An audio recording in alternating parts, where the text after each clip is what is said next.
At dinner, my mom demanded I quit my elite school and give up my scholarship because it's not fair to my sisters. I refused. She tried to sabotage my future and spread lies to my school. I cut her off and built a life she'll never be part of. Hey, Reddit! My mom tried to tear down everything I built because she couldn't stand that I was doing better without her control. I walked away, built my own life, and thought it was over. But she had other plans. Before we get into the chaos, let me start from the beginning. My name is Eric Callahan. I'm 17 years old, a senior at Northbridge Academy, one of those schools people whisper about when they talk about future senators and Wall Street prodigies. I'm captain of the debate team, ranked near the top of my class, and already knee-deep in Ivy League applications. On paper, it looks like everything's falling into place. But my life stopped being simple a long time ago. I grew up in a small town 2 hours from Boston. My parents divorced when I was 12. My dad, Connor, works in finance and lives in the city. My mom, Maya, stayed behind, remarried a man named Greg, and had 2 daughters. They're 9 and 11 now, my half-sisters. I split my time between both homes at first, but things changed when I was 14. That was the year I won the Northbridge Scholars Award, a full-ride package to the best prep school in the state. It was merit-based, but Northbridge also factored in financial need to determine who got the complete package versus partial tuition. I disclosed everything during the application: divorced parents, split custody, my dad's income versus my mom's household. The combination of my test scores and our financial situation tipped me into the full scholarship category, instead of just partial tuition coverage. It was the result of months of grinding, debate tournaments every weekend, summer programs I saved for by shelving books at the library, and hours of tutoring sessions I ran for younger kids. When the acceptance email came in, I remember Connor hugging me so hard I couldn't breathe. He said it was the start of everything. Maya's reaction was a flat, "Good job," followed by a comment about how I shouldn't let it go to my head. At the time, I thought she was just surprised. I didn't realize that moment would redraw every line in our family. Things shifted quickly after that. Maya started calling me City Boy, sometimes Harvard Boy, like it was a punchline. Greg liked to say that real men learn trades, and that books don't build houses. Even my sisters picked it up, calling me Professor every time I tried to help them with homework. It wasn't teasing. It was ridicule, and it built a wall between us brick by brick. Around the same time, I met Liam.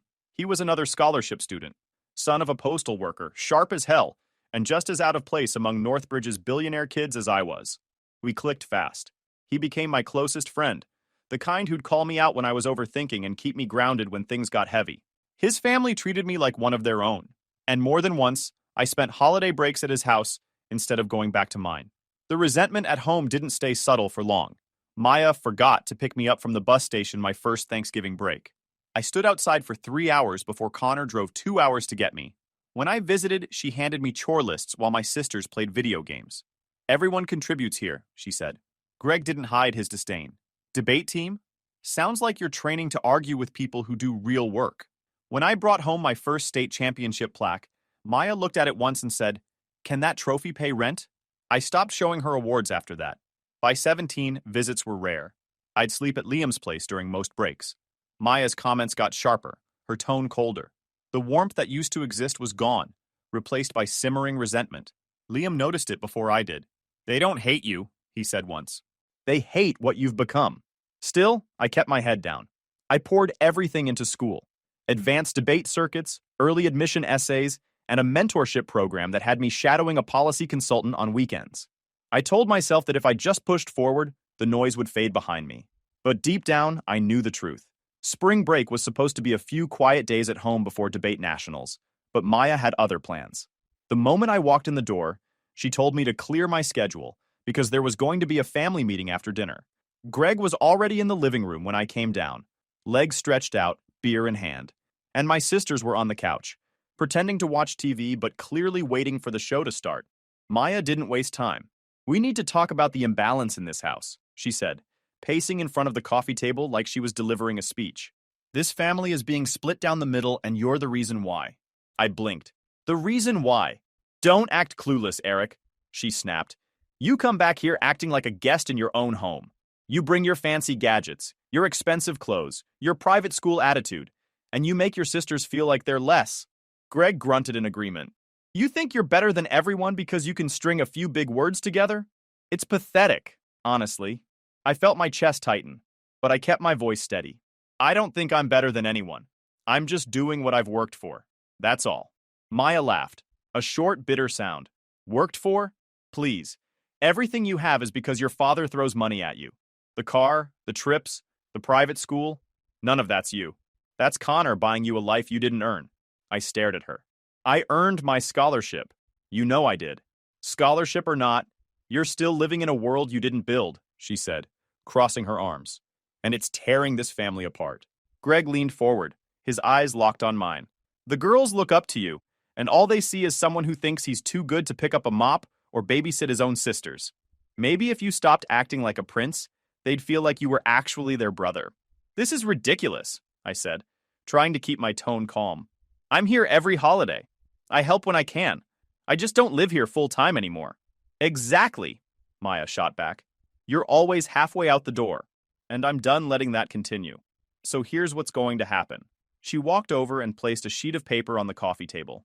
It was a printed schedule. Chores, babysitting duties, part-time job applications. You're transferring to Westbridge High for senior year. It's a good school, and you'll be home where you belong. You'll do chores like everyone else. You'll babysit on Thursdays and Fridays when I'm working late. And you'll get a job, not some fancy internship, a real job, so you can learn what responsibility actually looks like. I stared at the paper, then at her. You're out of your mind. Greg slammed his beer down. Watch your tone. No, I said. I'm not transferring. I'm not quitting the debate team.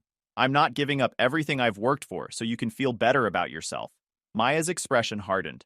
So your sisters can feel like they're not worthless, you mean? They're not worthless, I shot back. And me doing less won't make them more. You think this is negotiable? She said, her voice rising. This is not a request, Eric. It's an order. I am part of this family, I said, my voice rising to match hers. But I'm also building my future. I've earned everything I have. You're the ones who can't handle it. Greg stood up, towering over me. You're a spoiled brat. That's what you are. If it weren't for Connor's money, you'd be bagging groceries right now. Maybe that's what you need. A dose of reality. I stepped back. You don't know a damn thing about the work I've put in. Oh, we know, Maya said, her voice dripping with sarcasm. We know you love playing the prodigy. But newsflash, Eric, in this house, you're not special. You're just another kid who needs to pull his weight. This isn't about pulling weight, I said. It's about control. You want me to fail because you can't stand that I got out. The room went silent for a moment. Then Maya leaned in close, her voice cold. If you don't want to cooperate, that's fine. But don't be surprised when Northbridge starts asking questions about how your real financial situation looks. Don't be surprised if they reconsider giving you all those little perks. It felt like the air had been punched out of my lungs. What are you talking about? Maybe I'll give them a call, she said casually. Make sure they have all the accurate information. They take integrity seriously, you know. I stared at her. You wouldn't. She smiled, not kindly. Watch me. The argument ended with slammed doors and hours of silence, but the damage was done. I left the next morning without saying goodbye. I told myself it was just another one of her empty threats, that she'd cool down and drop it. I was wrong. 3 weeks later, an email from Northbridge landed in my inbox. A routine verification had been triggered. Maya had contacted the financial aid office, claiming Connor had been hiding assets and that I'd misrepresented our family's financial situation. She told them he was paying for a car, expensive trips, private tutors, luxuries that contradicted the need-based portion of my scholarship package.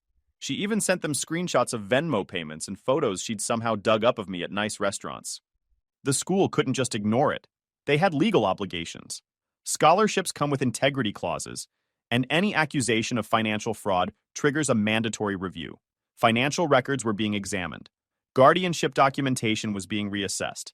Until the process was complete, I was barred from all extracurricular competitions, and my summer internship was on hold, not because they thought I was guilty, but because their liability insurance required it.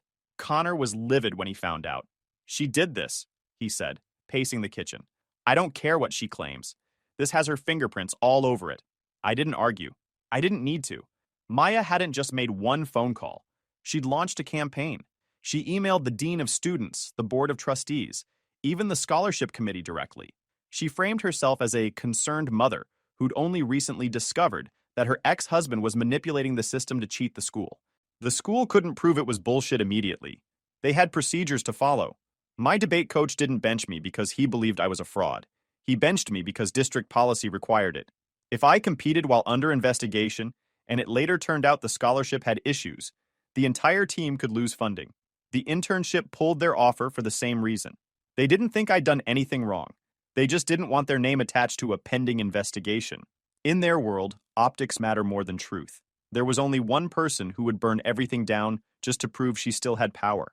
Liam was the first person I told outside the family. He listened quietly, then shook his head.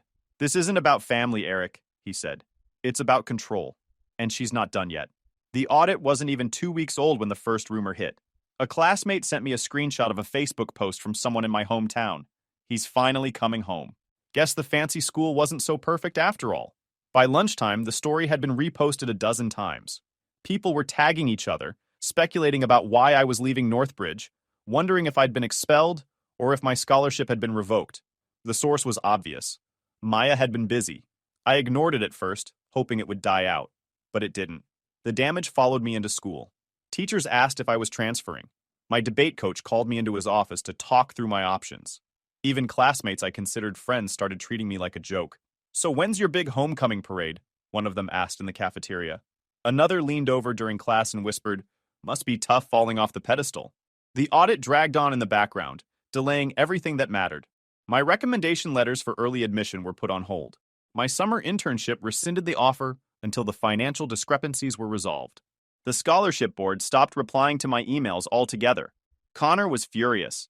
He started calling lawyers, demanding that the school disclose who filed the complaint, but they refused. "It's confidential," they said. "Standard procedure." We both knew who it was, but proving it would take time, and Maya was using every minute to tighten the knife. A week later, she joined the local PTA, a group she'd ignored for years, and started attending every meeting. She positioned herself as a concerned mother and launched into speeches about how some kids forget where they come from and how families are more important than prestige. Someone recorded one of her rants and posted it in local Facebook groups. Within hours, it had thousands of views across the county and neighboring towns. That was the day the nickname started. The Prince. At first, it was just a couple of sarcastic comments in local Facebook groups. Then it spread. People in my hometown started using it unironically. Someone made a photoshopped image of me in a crown, and it got shared around. Not nationally, but enough that kids at Northbridge started seeing it. A few classmates even started calling me "Your Highness" when I walked by, half joking, half mocking. Greg didn't wake up one day and see the light. The crack started small. First, Maya compared my sister's test score to mine at dinner. "Your brother would have gotten an A." My 10-year-old sister started crying. Greg told Maya to ease up. She snapped at him for undermining her parenting. Then Maya started obsessively monitoring the girls' schoolwork, calling teachers twice a week, hovering over homework for hours. Greg told her she was paranoid. She accused him of taking my side. By the photo-smashing incident, Greg was exhausted. He'd spent months watching her spiral. She only got worse. The worst part wasn't the jokes. It was the doubt. People who had once believed in me suddenly seemed uncertain. The school newspaper ran a piece questioning whether privilege disguised as merit was a problem at Northbridge. I felt my reputation slipping away, piece by piece. Liam noticed the change before I did. "You're pulling back," he said one night. "You're quieter." "Every time I open my phone, there's another post, another rumor," I told him. "I'm not even me anymore. I'm just some story they're telling." The first real blow landed when a university postponed my interview until ongoing questions were resolved. Connor kept pushing forward with legal action, but deep down, I knew this wasn't just about paperwork. This was about perception, about the story people told when they said my name. I wasn't just a student anymore. I was the prince, the spoiled kid who'd forgotten his roots. By the end of the month, one thing was clear. This wasn't going to stop. Maya had turned the town against me, and the damage was spreading faster than Connor's lawyers could contain it. The fallout started hitting harder than anyone expected. First, the internship. The company I'd lined up for the summer, a policy consultancy I'd been chasing since sophomore year, sent a brief email saying they were reconsidering their candidate list due to ongoing administrative issues. It didn't take a genius to read between the lines. The audit and rumors had done their job. 2 days later, I was called into the debate coach's office. He looked uncomfortable, like he was about to fire someone. "Eric, this isn't about your performance," he said. "You're one of the best captains we've had. But with everything going on, The board thinks it's best if we have someone else lead the team until the situation's resolved.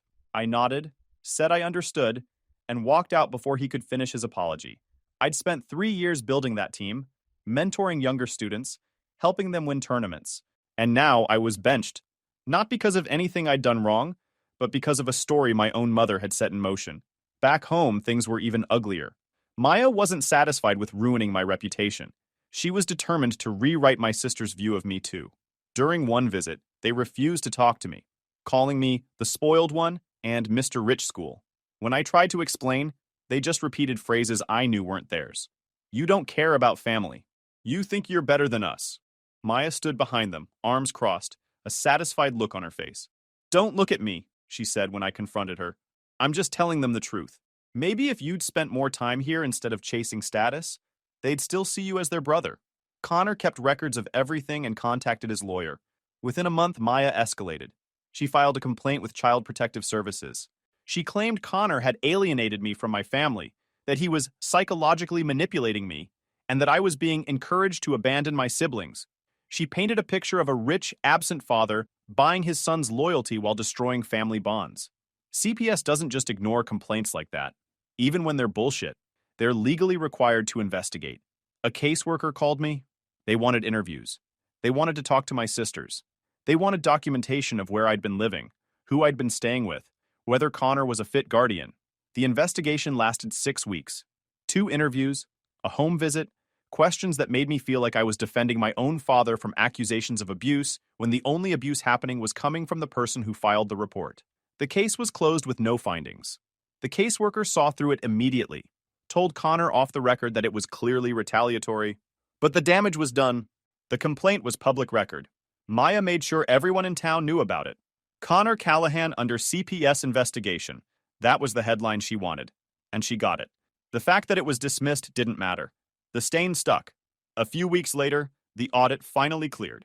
The financial aid office found nothing wrong. Every document was accurate, every number checked out. To officially close the case and restore my standing, Northbridge invited me to speak at the annual Scholarship Gala, a major donor event with alumni, faculty, students, and even some local press in attendance. I was supposed to give a generic thank you speech about gratitude and opportunity. I didn't. Instead, I told the truth. I didn't name Maya, but I talked about what happens when the people who are supposed to support you try to tear you down for succeeding. I talked about earning something through years of work and watching others try to take it away, not because you didn't deserve it, but because they couldn't stand that you did. I talked about the difference between family that lifts you up and people who just share your last name. The room went dead silent. Then someone in the back started clapping. Then everyone did. The speech was recorded. Official school footage posted on Northbridge's YouTube channel as part of their donor outreach. Students shared it. Alumni forwarded it around. Within 48 hours, it had thousands of shares across local and school networks, across New England prep school networks, and scholarship communities. For the first time in months, people were on my side. But Maya didn't see it that way. Instead of reflecting on what she'd done, she doubled down. She posted on Facebook accusing me of lying to strangers and airing private family matters for attention. Greg joined in, calling me a spoiled brat trying to play victim. The posts only made them look worse, but they didn't seem to care. That's when I realized this wasn't about a misunderstanding or hurt feelings. They didn't want a relationship. They wanted control, and they were willing to burn everything down to get it. The more they lashed out, the clearer it became. They weren't just dysfunctional, they were toxic. And toxicity doesn't stop when you reason with it. It feeds on conflict. It thrives on reaction. Liam saw it. "You're still trying to save them," he said one night when I told him about the latest posts. "You keep thinking if you explain it right, if you show them the truth, they'll stop. But they won't. You're trying to save people who want to destroy you." He was right. I'd been clinging to the hope that this was fixable, that beneath the anger, my family still cared. But the truth was staring me in the face. They didn't want to understand. They wanted to win, and they didn't care if they had to destroy me to do it. Then came the Scholarship Gala. It was the biggest night of the year at Northbridge. Donors, faculty, alumni, and students all in one room. I was scheduled to give a short speech about student leadership. It was supposed to be a celebration of everything I'd worked for. Instead, Maya turned it into another circus. I don't know who screwed up the guest list, but somehow her name was on it. Maybe an outdated database still listed her as my guardian. Maybe someone in the alumni office didn't get the memo? Either way, she walked right through the door with a printed invitation. No one stopped her. I didn't see her until I was halfway through my speech. She was sitting in the third row, stone-faced, arms crossed, staring at me like I'd personally wronged her just by existing. I kept going. I talked about resilience, about the people who believed in me when it mattered most, about mentors who showed up when family didn't. I didn't say her name. I didn't have to. Everyone in that room knew the story by then. When I finished and stepped off the stage, she stood up, not to leave, to confront me. She started walking toward the side exit where I was heading, and her voice carried across the entire ballroom. "You forgot to thank the woman who raised you!" Security intercepted her before she got within 10 feet. She didn't fight them or make a scene. She just let herself be escorted out, muttering the whole way about ungrateful children and disrespect. The damage was already done. Every donor, every faculty member, every student in that room saw it. "Some people try to break you because they can't control you," I said. "But you don't owe them your future." The room erupted in applause. By morning, the clip had thousands of shares, comments calling me the kid who stood up for himself. For the first time in months, I felt like I had the upper hand. Maya didn't take it well. Her behavior went from erratic to dangerous. She started calling my teachers, demanding to know what influence they had over me. She emailed my internship coordinator, accusing them of poisoning my priorities. She posted long Facebook rants claiming Connor had brainwashed me and that I was being manipulated by elitist institutions. The pressure on my sisters got worse. During a visit, one of them accidentally told a school counselor she was scared of making mom angry like Eric did. Both girls were referred to therapy. Connor and I only found out because the school called him. Then, one night, Maya snapped completely. According to Greg, she had been drinking and found an old box of my childhood photos. She smashed every frame against the kitchen wall, screaming that I was not part of this family anymore. The neighbors didn't just hear yelling, they heard my sisters, crying, screaming for her to stop, begging her to calm down. One of them called 911. The cops showed up, took a report, and told Greg that if it escalated again, they'd have no choice but to call child services. It escalated again. 2 weeks later, Maya showed up drunk at the girls' elementary school, demanding to pull them out of class in the middle of the day. The principal called Greg.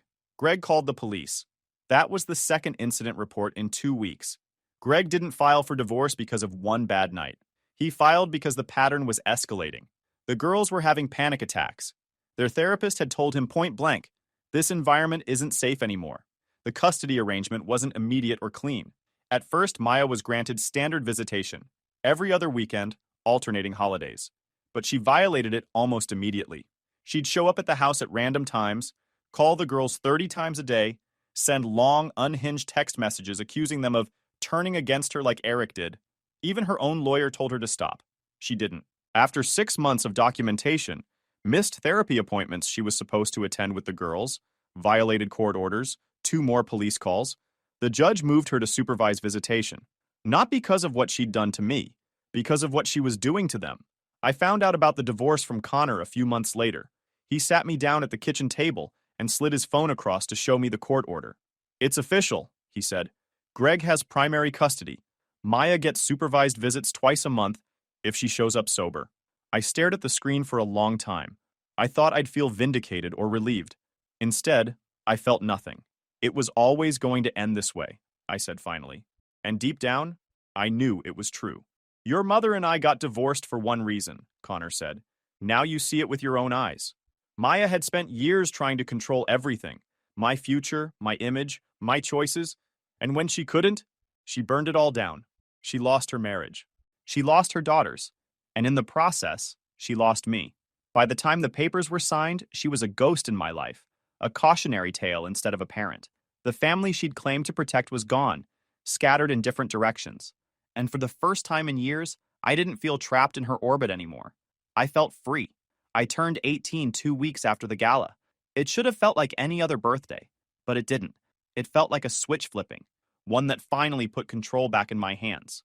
With the stroke of a pen, I signed the documents that made it official. I was an adult, legally independent. Maya no longer had any authority over my decisions. The first thing I did was change my address with Northbridge and every program I was part of. Every piece of mail, every official contact now went through Connor. I listed him and Liam as my emergency contacts and removed Maya's name from every form I could find. Then I blocked her. No more phone calls, no emails, no texts. I even changed my number and left the old one to rot. It wasn't an act of revenge, it was survival. I had spent too long reacting to her chaos. Now I was choosing silence. Blocking Maya didn't stop her. She emailed my professors claiming I was mentally unstable. She showed up at a debate tournament and got removed by security. She sent rambling letters to Connor's office about parental alienation. Eventually, the attempt spread out. A Facebook message every few months, a voicemail here and there. But they never fully stopped. She was still out there, still convinced she was the victim. The fallout from the divorce hit fast. Maya was ordered into mandatory therapy as a condition for supervised visitation. She told anyone who would listen that I had destroyed her family, blaming me for everything. I heard pieces of it from classmates. She'd show up at school board meetings ranting about elitism. Once she tried to give a talk about resilience at my old middle school. They kicked her out. The girls didn't speak to me either. Not because they hated me, but because they didn't know how to process any of it. The last time I saw them, they stood behind Greg's leg at the courthouse, staring at the floor while Maya screamed at Connor across the hallway. It was the first time I'd seen fear on their faces. A few months later, Greg sent me an email. It was formal, almost painfully careful. I owe you an apology. I should have stepped in years ago. I should have protected you from the things she said. I failed you as an adult, and I regret that more than you'll ever know. I understand if you never want to speak to me again, but I want you to know I'm trying to be better for the girls. They deserve better. You did too. I read it twice and didn't reply. I didn't delete it either. I left it in my inbox as a reminder that people could change, but also that apologies didn't erase consequences. Life without Maya's interference felt strange at first. No angry messages, no rumors, just quiet, clean space. I threw myself into work. My internship was reinstated. My debate captainship restored. My recommendation letters were finalized. The momentum I'd lost started coming back. But the silence felt heavy. I'd cut out the noise and any illusion of family with it. Connor noticed. You built your life around managing other people's storms, he said one night. Now you're learning what it's like to have calm. It's space to build something better. He was right. Slowly, the silence became opportunity. I started saying yes to leadership programs, debate circuits, internship projects. For the first time, my decisions were mine alone. Meanwhile, Maya's world continued to shrink. The custody battle dragged on for months, and the judge eventually granted Greg permanent custody. She was given limited visitation under supervision, which she rarely used. Most people in town stopped speaking to her. PTA meetings stopped inviting her. Even the Facebook groups that used to echo her complaints banned her for harassment. I didn't celebrate any of it. I didn't feel triumph or satisfaction, just distance. By the time summer arrived, I was a legal adult with a dorm assignment, a scholarship, and a clear path forward.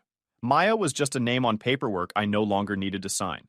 The family I'd known was gone, replaced by something quieter, simpler, and stronger. One afternoon, Connor asked me if I wanted to stop by my old neighborhood before I left for college. I told him no. There was nothing left for me there. The house might still be standing, but the idea of home had burned down long before Greg packed his bags. I had no reason to look back. The past had taken enough from me already. It was time to move forward. 3 years passed before I heard from Greg again. By then, my life barely resembled the one I'd left behind. I was in my 3rd year of college, splitting my time between debate competitions, a policy research internship, and a small startup Liam and I had launched on the side. My name was no longer a punchline on small-town Facebook pages. Professors recommended me for fellowships. Recruiters sent emails. I had built something solid, a life that was mine. The email came late on a Tuesday night. The subject line was simple, a request. I know I have no right to ask you for anything, but the girls are 13 and 15 now, real teenagers, not kids anymore, and they've been asking about you. They want to meet you. They want to know their brother, not the version they were told about. I understand if the answer is no, but I promised them I'd try. I read it 3 times before closing my laptop. I didn't reply immediately. The idea of seeing them again stirred something complicated. Not anger, not sadness, but a mix of both. Part of me wanted to leave the past where it was. Another part wanted to know if bridges could be rebuilt, even after the fire. But I remembered that they were just kids back then. They didn't know what's right and what's wrong. 2 weeks later, I agreed to meet. We chose a neutral place, a small cafe near the university campus. I arrived early and took a seat by the window. When they walked in, I almost didn't recognize them. They weren't the little girls hiding behind Greg's legs at the courthouse anymore. They were teenagers, taller, older, and carrying the same nervous energy I felt. "Hi," one of them said, barely above a whisper. "Hi," I replied. The first few minutes were awkward. We talked about school, hobbies, classes, surface-level things. Greg mostly listened, only stepping in when the silence stretched too long. Finally, he cleared his throat. "I owe you more than an email," he said. "I failed you, Eric. I let resentment turn me into someone I'm ashamed of. I should have defended you. I should have spoken up, and I will regret that for the rest of my life. I don't expect forgiveness. I'm just asking for a chance to make things right for them." It wasn't a rehearsed speech. His voice cracked halfway through, and for the first time since everything had fallen apart, I believed he meant every word. The girls spoke next. They told me how they'd believed every word Maya fed them, that I was selfish, that I'd abandoned them, that I thought I was too good for family. They told me how confusing it was when Greg left, how therapy had helped them see that none of it was as simple as they'd been told, and they apologized. Not once, but over and over. I didn't sugarcoat my response. What happened hurt. A lot. And I can't just forget it. But I don't hate you. I never did. You were just kids back then. I paused. If we're going to build something, it has to happen slowly. On our terms. No guilt. No pressure. They nodded, both crying by then. Greg thanked me quietly. And just like that, something shifted. Not a full reconciliation, but the first fragile steps toward one. Over the next few months, we stayed in touch. They texted about school projects, watched my debate live streams. Greg came to one of my competitions. Later, they invited me to dinner, homemade pasta and board games. It was the first time I'd sat at a table with them in years, without feeling like I was on trial. Maya wasn't part of any of it. I heard she'd moved to another town, still blaming everyone but herself. I didn't care. Whatever she was doing wasn't my life anymore. What surprised me was how normal it felt once it settled in. No grand gestures, just steady moments rebuilding trust. They came to my debate finals. I visited for Thanksgiving. We talked about books, politics, stupid TikToks. One night after dinner, Greg walked me to my car. "I still don't expect forgiveness," he said. "But I hope one day you'll see me as more than the man who stood by and did nothing." "You're trying," I said. "That's what matters." It wasn't forgiveness. Not yet. But it was something. Standing there in the quiet, I realized that the word family no longer meant what it used to. It wasn't about shared blood or history. It wasn't about who raised you or who claimed you. It was about the people who showed up, the ones who owned their mistakes and chose to grow. Some people never do. Maya never would. And that was okay. Not every story needs a reconciliation. Some endings stay endings.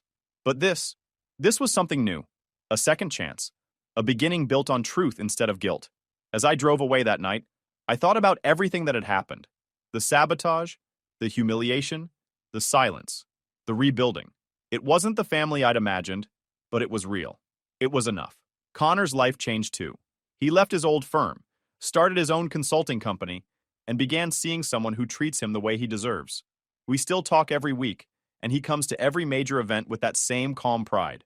If anyone proved that family is about choice, not obligation, it's him. Some orbits collapse under their own weight. Others form anew. I didn't rebuild the family I lost. I built one worth keeping. YouTube just dropped this new hype feature. If you're hooked on this story, smash that hype button. It tells YouTube this video deserves to blow up, and it keeps even crazier stories coming your way.